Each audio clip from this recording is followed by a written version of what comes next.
అవును, దళిత బంధు పథకం ఉంటదా ఉండదా? ఇంటికి 10 లక్షలు, మరి దుకాణాలు పెట్టుకోవచ్చు, వరి కోత మిషన్లు కొనుక్కోవచ్చు, పాల డైరీ నడిపియొచ్చు, డీసీఎం తీసుకోవచ్చు. ఓ మస్తు ఫాయిదా. కానీ చెప్పింది గిట్లా, జరిగింది ఇంకో తీర్లా. ఊర్లో 100 దళిత కుటుంబాలుంటే 10 మందికి ఇస్తే అదే మా భాగ్యం. అందులో కూడా కమిషన్లు దందాలు. 10 లక్షలకు 3 లక్షల కమిషన్లు గుంజిండ్రని మస్తు లొల్లాయే. గీళ్ళైతే చాలా మంచోళ్ళబ్బా, మస్తు తక్కువ తీసుకున్నారు. ముత్తిరెడ్డి గారి ఫామ్ హౌస్ మీదకి దండయాత్రకు వచ్చిండ్రు దళితులు.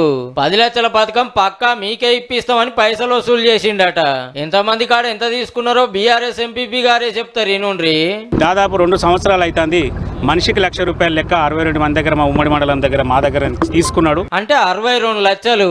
ఎమ్మెల్యే ఉన్నన్ని రోజులు దళిత బంధు ఏమయ్యా సార్ అని అడిగితే ఇగొస్తుంది ఆగొస్తుంది అని జరుపుకుంటూ వచ్చిండట. ఇంతనే ఎలక్షన్లు వచ్చే సార్కు టికెట్ రాకపోయే, పార్టీ ఓడిపాయే. దొరుకుతలేడు, ముఖం సాటేస్తాడు. హైదరాబాద్ ఇంటి పోయినా దొరుకుతలేడు, ఫోన్లు లావడతలేడు. ఇక లాభం లేదని జనగాం జిల్లా హనుమంతాపురంలో ఉన్న పాత ఎమ్మెల్యే గారి ఫామ్ హౌస్ కాడికి వచ్చిండ్రు. లోపట ఉన్నాడేమో కలుద్దామని. ఇంతనే పోలీసులు ఊరికొచ్చి ఆగబట్టిర్రు. సార్ లేడు, కంప్లైంట్ ఇస్తే న్యాయం చేస్తామని.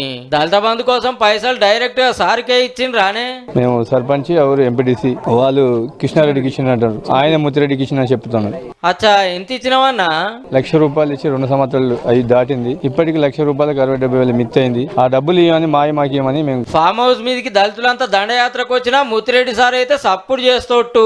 ఈ దళితుల ఉసురు తగిలితే నేను ఎందుకు రాజకీయంగా మీ బిడ్డతో పెట్టుకునే టికెట్ కూడా కొట్టుకున్నావు? కేసీఆర్ సార్ గొప్పగా చెప్పిన దళిత బంధు పథకంలో గులాబీ లీడర్ల దందాలు గిట్లా జరిగినాయి అన్నట్టు.